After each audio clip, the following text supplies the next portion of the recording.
Hey there, Real Crime Stories fans. Welcome back to another chilling episode. Today we're diving into a case that'll make you think twice about online classifieds.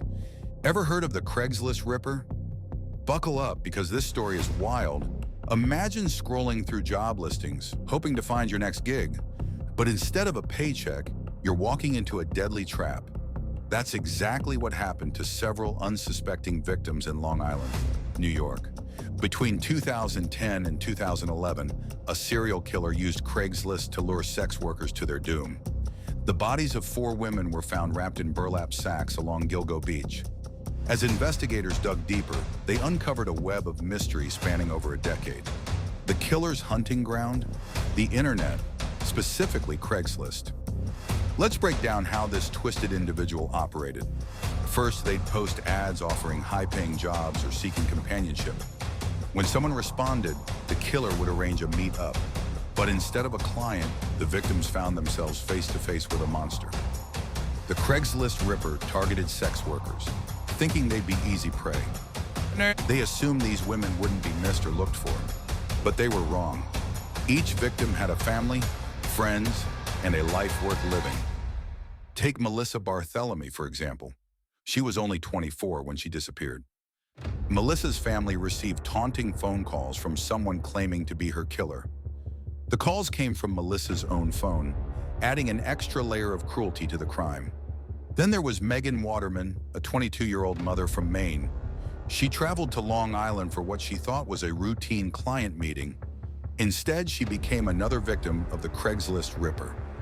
Lynn Costello, 27, was last seen leaving her home to meet a client.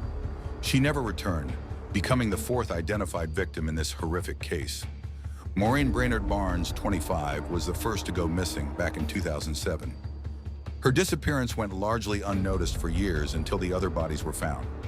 As news of the killing spread, fear gripped the Long Island community. People started questioning every online interaction, every Craigslist ad. The internet, once seen as a tool for connection, now felt like a dangerous place. But the Craigslist Ripper wasn't done. More bodies were discovered in the area. Some were linked to the same killer, while others remained separate mysteries. In total, 10 sets of remains were found along Ocean Parkway. The case got even weirder when a sex worker named Shannan Gilbert went missing. Shannan's disappearance in 2010 actually led to the discovery of the other bodies. She had called 911 saying someone was trying to kill her. But when police searched for Shannan, they instead found the other victims. Shannan's body was eventually found in 2011 in a marsh near Gilgo Beach. Her death was ruled as drowning, possibly due to drugs or a panic attack.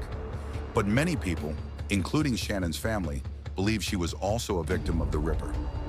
The investigation faced numerous challenges from the start.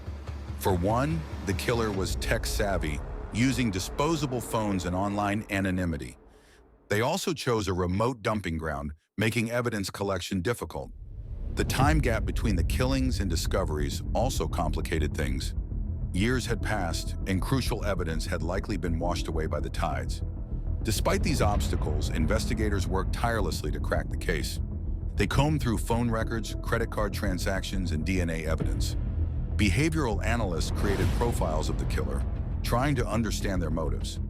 Was it a lone wolf or a team, a man or a woman, someone local or an out-of-towner? Theories abounded, but solid leads were hard to come by. The killer seemed to vanish into thin air, leaving behind only questions and grief. Years went by, and the case grew cold. But the victims' families never gave up hope. They continued to push for justice, keeping the story alive in the media. Then, in a shocking turn of events, a breakthrough came in 2022. Police arrested Rex Heuermann, a 59-year-old architect from Massapequa Park.